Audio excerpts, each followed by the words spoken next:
tell you in a minute. Exit to your right, going towards Lower Darwin, please. Okay.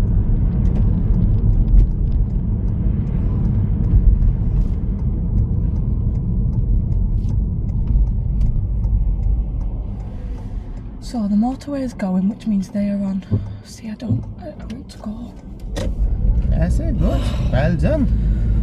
First exit. Mm-hmm. Second exit, mirror, signal, left. Yeah, good. A bit fast. Could have gone a bit slower. Right. That was good. Sorry, I didn't know what to do then. So, I will tell you in a minute. Let's just do this and then we'll talk about this later on, okay? M65 roundabout, you're taking the third exit to your right. As you're approaching, mirror, signal, positioning, all good.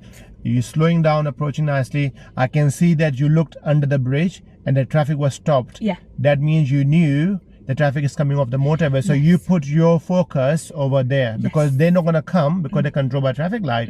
Now, once you focus there, you stopped and you did your ladder. So you looked, assess, you decided, you talked to yourself, nobody's coming, and you acted quickly. Yes. That's what I've got to do more often because what I found is when I don't act quick enough, that's when I get into a hesitation state. You acted. That's what'll make me fail. Now, once you have left that giveaway line, and if then any car comes, then they have to slow down because you have committed yourself. That is the whole point of the roundabout, yeah? You take the opportunity as long as it's safe to do so. It was completely fine. Now, what you said, that you had an incident where you moved, you were halfway through it, the car come and they beep at you. If they beep at you, they are wrong. So, about the experience, sorry, I thought you meant today. That was because last you time. told me this morning that you had and that is on your mind playing the game with That's you, what I was isn't it? scared about, Now, as you were going through, after the second exit, you did nicely check your mirror signal to the left. Good. Now, part of your forward planning, you saw that car was stopped there, maybe break down, they have put the hazard lights on.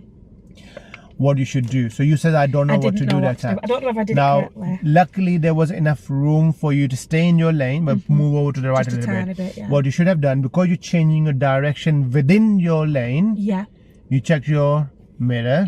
Just make sure that there's nobody else there. But if you would have felt that that car is now in the middle of your lane and you will have to change your lane, you should have planned early. Check your mirrors, signal. Now, just because you have checked your mirrors and signal, if you want to change your lane, doesn't mean there's a space, does it? Correct.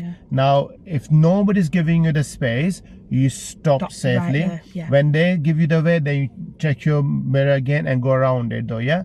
So it's all about forward planning. So if that would have happened, if that car would have been in the middle of the lane and I'd have done all that, would I have been fine then to go back to the left? But also what you could have done as you're going through, when you say second, now because you're looking the road you're going towards, if you knew that car is there, would it good idea to move to the left or carry on driving in the inner lane and then pass that and then goes over there? It wasn't that far out though, was it, to make that decision? Correct. It was more like, it was only a little bit. Correct. I mean, that's why I said that today you made the right decision there. But if that car would have been in the middle, I would not expect you to go in and then out again. Because that could have made... And would an examiner be okay with that if that happened on a real test? Like, if I'd have carried on in the lane, what would have... 100%, no, you don't get as long as it was all safe and all mirror checked. As long as you have keep driving onto the right lane, and after that object, you have checked your mirrors, signal, and then go to the left and then go over there. It's perfectly fine for an examiner, nothing wrong with that. You always get scared about the test, thinking that you're going to get done for doing something that you've never done normally. Examiners are not there to fail you, trust me. Examiners want you to pass your test, but at the same time they are doing their duty or work like you do whatever you do. I'm a driving instructor, so if you're going to make a fault which does feel that they need more training on that, they will going to fail you. Which is normal, but obviously if they feel that you made an error of judgment, but they feel that overall driving is good, and again they might make a discretion, look, I'm giving her benefit of doubt, I will pass her, and hopefully she will just get better as you do more driving.